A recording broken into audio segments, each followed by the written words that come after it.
Hi, I'm Angie, physical therapist. And I'm Ella Sabalan, also physical therapist from outpatient department. Yeah, we just finished Jerry Hesch course, and what can I say?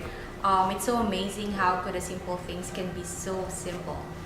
And tomorrow it's Monday.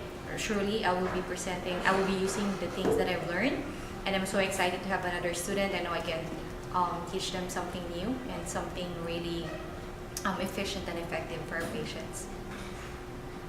Yeah, and for me, like it's really a blessing coming here, since I consider like the pelvis as one of the complex body part to treat, and I think for this day, it's really like it opened my eyes, or it helped me learn a lot of things regarding on how to see or treat the pelvis, because most of the time what I'm encountering with my patients, especially with the outpatient cases, is that they have this low back pain or pelvic problem, but then I'm not really sure what to do with them. But then hopefully after having this, after attending this very fruitful lecture from Sir Jerry, I'll be able to be more helpful to them, and or say useful to them in that matter.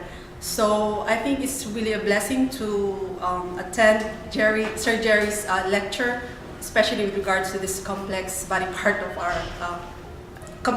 which is our pelvis. Thank you.